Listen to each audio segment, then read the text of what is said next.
ഞാൻ ഉപയോഗിക്കുന്നത് hero മോട്ടോകോർപ്പിൻ്റെ Vida peon pro എന്ന് പറഞ്ഞിട്ടുള്ള ഇലക്ട്രിക് സ്കൂട്ടറാണ്. അപ്പോൾ ഇന്നലെ ഒരു ചെറിയ കംപ്ലൈൻറ്റ് ഉണ്ടായി. ചാർജർ കണക്ട് ചെയ്യുന്ന സമയത്ത് ചാർജർ കണക്റ്റഡ് എന്ന് എഴുതി കാണിക്കും, ചാർജ് കയറത്തില്ല. ചാർജർ നോക്കിയപ്പോഴത്തേക്ക് ചാർജർ കംപ്ലൈൻ്റ് ആണെന്ന് മനസ്സിലായി.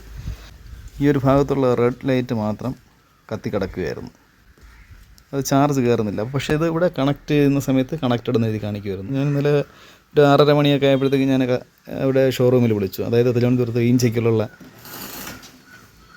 ഷോറൂമിലാണ് വിളിച്ചത്. ഓഫീസ് എന്തോ പാർട്ടീഷൻ നടക്കുകയാണ്, അപ്പോൾ ഇന്ന് തൊട്ട് ഓപ്പണിംഗ് ആണ്, അങ്ങനെ ചെല്ലാൻ പറഞ്ഞു. അങ്ങനെ ചാർജർ കൊണ്ട് ഞാൻ രാവിലെ പോയി.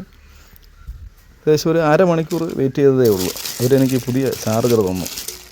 ചാർജർ കംപ്ലൈൻ്റ് ആണെന്നുള്ളത് അവർ കൺഫേം ചെയ്തിട്ട് എനിക്ക് പുതിയ ചാർജർ തന്നു. ഞാൻ ഈ ഒരു വീഡിയോ ചെയ്യാൻ കാരണം പല ആൾക്കാരും പറയുന്നുണ്ട് പല ഇലക്ട്രിക് വണ്ടികളുടെയും സർവീസ് വളരെ മോശമാണെന്ന്.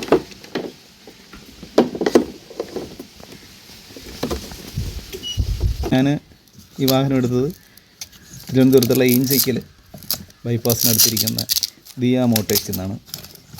അപ്പോൾ അവിടെ സർവീസ് അത്യാവശ്യം നല്ല സർവീസാണ്.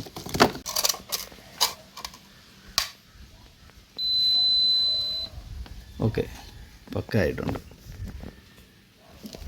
ചാർജ് കയറുന്നുണ്ട്. ഇന്നലെ ഇത് കണക്റ്റഡ് എന്ന് മാത്രമേ കാണിച്ചിട്ടുള്ളായിരുന്നു.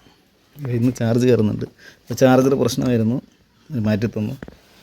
ഇവരുടെ സർവീസിനെ കുറിച്ചുള്ള ഫീഡ്ബാക്ക് അറിയിക്കാനാണ് ഞാൻ ഈ ഒരു വീഡിയോ ചെയ്തത്. അത്യാവശ്യം നല്ല സർവീസായിരുന്നു. കസ്റ്റമറെ ബുദ്ധിമുട്ടിക്കാത്ത രീതിയിൽ അത്യാവശ്യം നല്ല രീതിയിൽ തന്നെ സർവീസ് ചെയ്തു തന്നു. അതുപോലെ തന്നെ അവിടെയുള്ള എക്സിക്യൂട്ടീവും സർവീസ് ടെക്നീഷ്യന്മാരായാലും നല്ല രീതിയിൽ തന്നെയാണ് നമ്മോട് ബിഹേവ് ചെയ്യുന്നത്. അപ്പോൾ മറ്റൊരു വീഡിയോയുമായിട്ട് വീണ്ടും വരുന്നതുവരെ ബൈ ബൈ.